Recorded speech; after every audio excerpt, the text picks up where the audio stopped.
We knew the offensive line was bad on Saturday, but wait till you hear these numbers. You are Locked On Aggies, your daily podcast on the Texas A&M Aggies. Part of the Locked On Podcast Network, your team every day.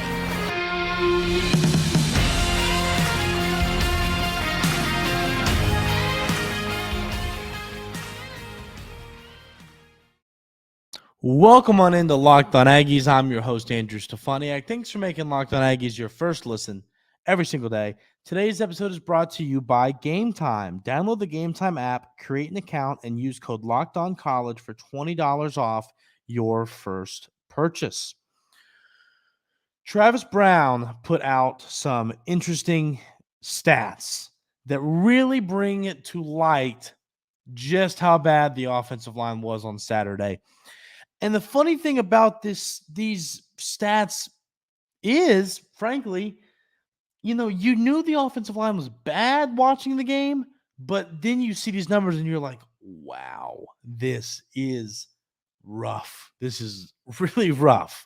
So, let's run through some of these stats and talk about what it means. How can you fix these problems? What can you do for the rest of the season? The only PFF grade from the offensive line that was fine, which was a 72.6 from Mark Naboo. That's a pretty good grade, actually. So you can't sit here and knock him a ton. But listen to the rest of these grades. Listen to these. Trey Zune, 55.4. Layden Robinson, 40.6. Bryce Foster, 31.2. Demetrius Crownover, 39.7. Chase Basantis, 17.4. 17.4 is a number that I don't think I have ever in my life seen a PFF grade at 17.4. That is really bad. So, I look at this and I just kind of wonder to myself, what are the problems? What are the solutions? And then this is the other one. Every starting offensive lineman allowed a sack, and then the most pressures were allowed by Chase Basantis, 6, Bryce Foster, 4, Trey Zune, 4. So we'll break this down. Let's talk about some of the concerns here, some of the thoughts here. Why is some of this happening? What's going on? Well, first thing is this. We've talked about, first of all, Bryce Foster has been great this season. Great. The numbers on Bryce Foster are incredible. This game, he did not play well. The 4 pressures, a lot of sack, a lot of few.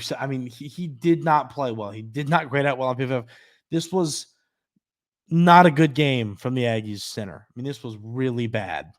So, I was kind of expecting more from Foster, one of the leaders of this offensive line. He's a center. He's the guy that is making the calls and doing all this stuff. And, that you hate seeing a game like that from him. But I think the first thing we need to talk about is with Chase Basantis. We need to remember this. Do not give up on this young man. Okay? True freshman. We talked about this, which is why I was so surprised that he's getting as much run and as much playing time as he has, is because we talked about how difficult it is to come into an SEC program and start as a true freshman on the offensive line. That is not an easy ask, ladies and gentlemen. That's not an easy ask.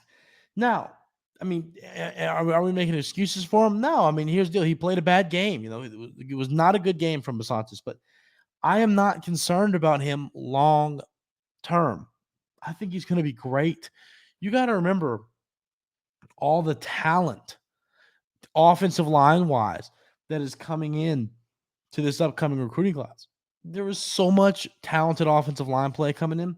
So when you add, Basantis will be a sophomore. You got some other young talented offensive linemen currently on the roster that you're going to add to the mix with these other young talented guys coming in next year. There's so much talented offensive line. There is so much offensive line talent on this roster, top to bottom. Seeing a rough game like this from Basantis, and like I said, the whole offensive line played bad. Obviously, statistically, Basantis was the worst, but the point here is don't lose faith in him. Don't lose faith in what he's going to bring to the table because he is still a true freshman. It is not easy to come in and play immediately like he did. I think this also puts into perspective just the kind of pressure Max was under.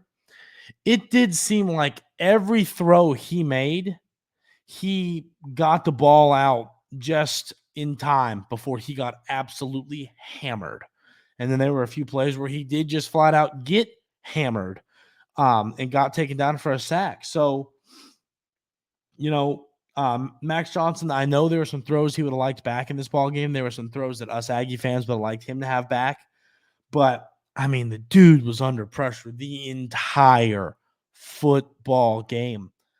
I feel bad for him. I do. I get how, it's hard to make these decisions.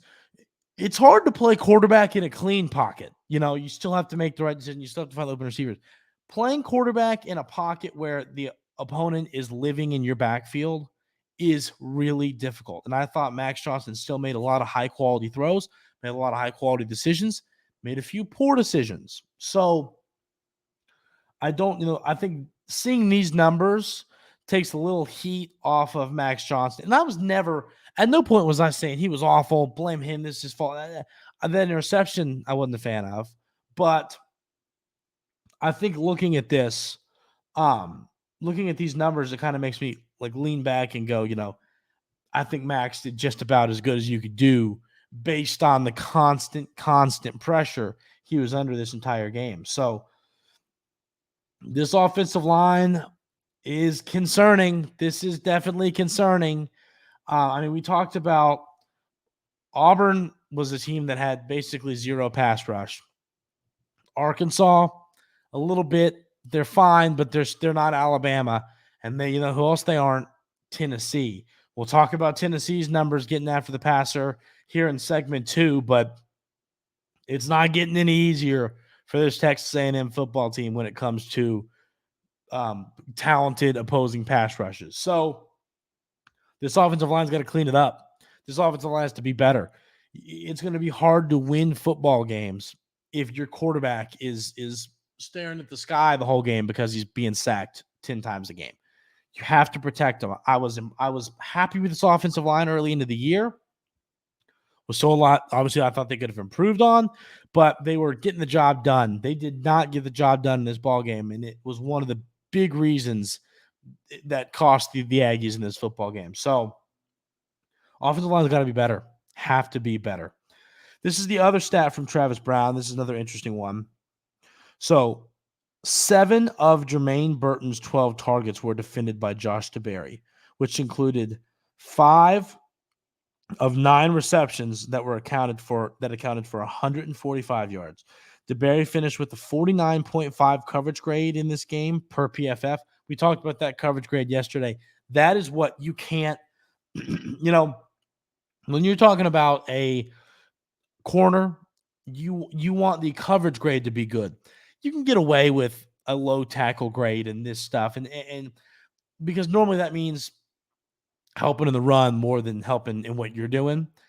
A low coverage grade, you can't get away with. That means that you are just getting burnt the entire game, and that's what we saw from Josh DeBerry in this game, which I hate it because, he had some good plays. He was playing hard football. He just got beat on Saturday, and you hate to see that, but it's just the reality of what happened.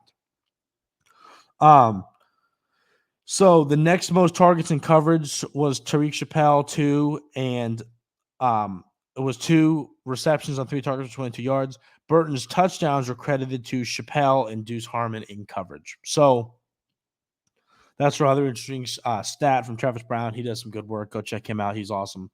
A lot of great work from him. But so a lot of negative stats from this Texas A&M football team against the Alabama Crimson Tide.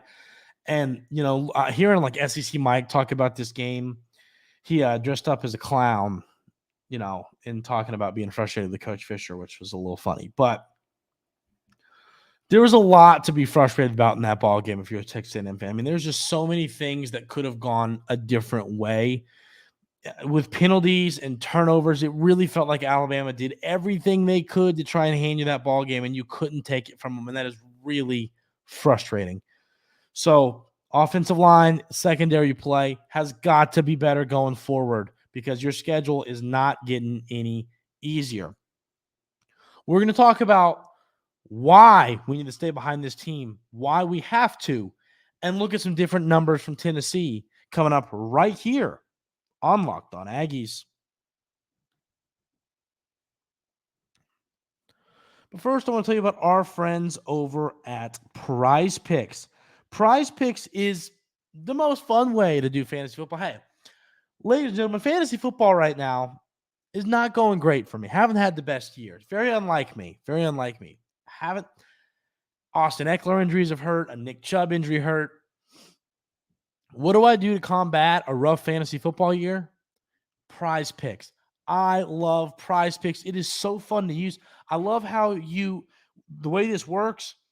You take a player. So I'm recording. I record the day before. So today is Monday. Tonight's Monday Night Football. The Raiders are taking on the Packers. So time y'all are watching this, you'll know the winner of this game. But you can bet anything. You can bet Romeo Dubes over 62 receiving yards. You can bet AJ Dillon, Jordan Love. You can bet prop bets on these numbers. I highly recommend checking out Prize Picks. It is a ton of fun. Go to prizepicks.com/lockedoncollege and use code lockedoncollege for a first deposit match up to $100. We have another friend that we got to talk about right here, and that is Game Time. Game Time is the best place to get your tickets, last minute tickets. I absolutely love the Game Time app. I use it to get all of my tickets to every sporting event I ever attend. I like to go to baseball games. I go often. When I do, I always use Game Time because they offer you the best deals, last minute tickets. They always make sure you're covered with the best deals last minute. I highly recommend checking out Game Time. They beat all the competition when you get your tickets and everything too. It's not just sports. It's comedy. It's concerts. You've got to check out the Game Time app. They do everything. You have got to go check them out. Take the guesswork out of buying tickets with Game Time. Download the Game Time app, create an account, and use code LOCKEDONCollege for $20 off your first purchase. Terms apply. Again, create an account and redeem code LOCKEDONCOLLEGE for $20 off. Download Game Time today. Last minute tickets, lowest prices guaranteed. So, this is another conversation that I want to have, and I want this to be a back and forth conversation. So, all y'all everydayers that are sitting here listening to the show, let me know in the comments. Hey, what do you think? Let me know in the comments what you think on this take, and I want to hear your thoughts. So, this is part of. So, we're not going to have this conversation. We're going to have this conversation without having this conversation, but it's one that's already becoming a hot topic, but is the hot seat conversation. We're not going to really have the hot seat conversation. I think that, I saw someone tweet this, and it's a good point. I said, if the standard is losing to Alabama as a fireable offense, then we've, moved on to a different level of college football. But, so that's not what I'm saying. What I'm saying is why I think this fan base needs to stay behind this football team big time. Okay. Hear me out on this. This is a season we've talked about next year. Okay. Next year, the schedule is going to shape up really nice for the Aggies. The schedule is really nice. You have all of your difficult games really at home. It's a schedule that I think the Aggies can do well in. I think next year there's a lot of things to be excited about. Part of the reason why is because all the talent that we're already seeing look great, Connor Wigman, Walter Nolan, all these players that, obviously Wigman's down with injury, but all these players that we were hoping would take that sophomore leap have. Imagine the junior leap is kind of my whole argument. Next year is going to be something special potentially. And I'm telling you this right now. there's two ways you can look at the rest of this season. If you're a fan, if you're going to want the Aggies to do well, win 2-3 against Tennessee, Ole Miss, and LSU. Obviously, take care of business against Mississippi State and South Carolina. Finish the year 8-4, 9-3, win your ball game, live to play another day, and get ready to go for the 2024 season. Then you can be the guy or the person who's like, oh, well, let's just lose all these games and get a new coach and start this thing over. I don't want that. And here's my reason why. Look at this recruiting class. Now, I get you could argue, you could say, well, we have good recruiting class every year. You have a great recruiting class. You have an easy 2024 schedule. You're going to have your starting quarterback coming back. You're going to have all of that 2022 talent in their third year ready to play some really good football. And I said this before the year, this has not changed now that we've lost a couple games. This was my take before the season starts, and it stands to now. I think 2024 is your season. 2024 is your real opportunity to make a run at this thing. So, I look at these numbers, and I look at all this and I just say 2024 is it. That's why you got to stay behind this team. Listen, if this goes bad, if you lose to Tennessee on Saturday and then, somehow you drop one to Mississippi State or South Carolina, and then and this thing just goes really south really fast, you're going to lose players into the portal. If Coach Fisher gets fired, you're going to lose all this talent to the portal, and you're going to lose probably 60, 70, 80% of this talent committed in the 2024 class. You are going to be in serious trouble fielding a competitive team next year in a season that can really be special. I get it. I get the frustration with Coach Fisher. I get people say, we don't think he can win the big game. We don't think he's ever gonna do anything with all this talent. If you feel that way, I get it. It's hard to not feel that way. I really do get that take. It's not a bad take. I think it's a solid take. My point here is this. I just think if you pull the trigger on this and you fire him, you're going to lose all that. Coach Petrino has proven he can do this. Coach Durkin has proven that he can put together a really good game plan. Coach Fisher has proven that he can win with his football team. Next year, I think, is the window for the Texas A&M Aggies. You've got to keep everybody around for next year. Then if next year goes bad, on board, I am all cool with it. Start the conversation, start the buyout talks. I'm cool with all of it.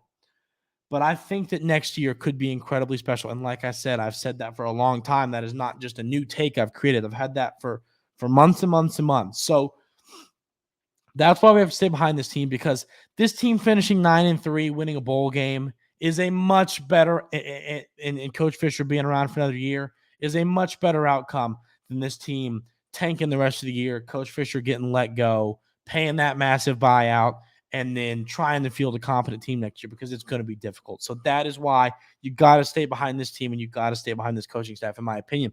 If you disagree with me on that, let me know in the comments. I get it. Like, truly, if you disagree with that take, you aren't going to hurt my feelings, because I get it. I know that's going to be split down the middle 50-50. So let me know in the comments y'all's thoughts on that take.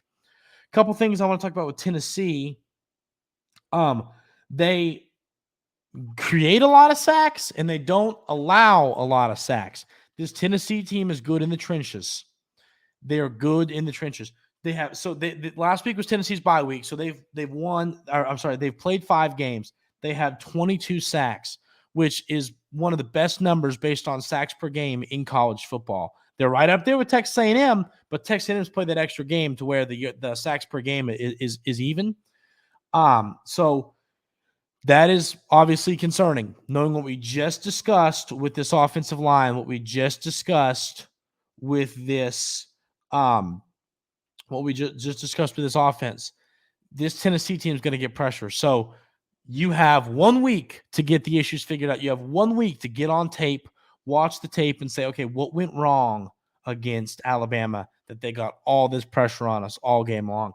You've got to make sure that you're keeping Max Johnson safe, especially at Neyland under the light. Well, it won't be under the lights. No, there won't be under the lights. But at Neyland, in a game that you know that crowd's going to be rowdy, you can not afford to have Max Johnson be on his back the whole game.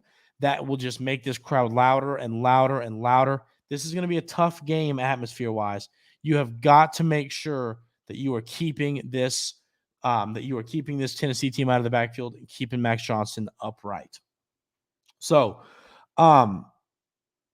Milton, so it's funny, Milton passing yards wise is not quite where I imagined it to be at this point in the season. He's actually, bottom half passing yards in the SEC. They ran the ball well against South Carolina before their bye week, 40 carries for 238 yards and 3 touchdowns. That's 6 yards a carry. So this Tennessee team, and we'll break down this game more throughout the week. I'm actually getting ready to go on a show to talk about the Tennessee game. So we'll learn a little bit more about this Tennessee team coming up and be able to discuss that throughout the rest of the week. But what I've learned, quick hit, looking at stats, looking at numbers, Milton, passing yards, he's gonna throw for 210, 220, 230. You don't want to let this be the game he throws for 375. That's my first thought. Let him throw his average 220, 230. Don't let this be the game where he goes crazy on you. They run the ball well. You got to stop the run. You have all season long. Continue to do that in this game. They're going to get pressure on you. The offensive line has got to be better, and their offensive line has been good this year. You have to, once again, find a way to get to Milton so he isn't able to exploit this Texas A&M secondary that had another rough game against Alabama last Saturday.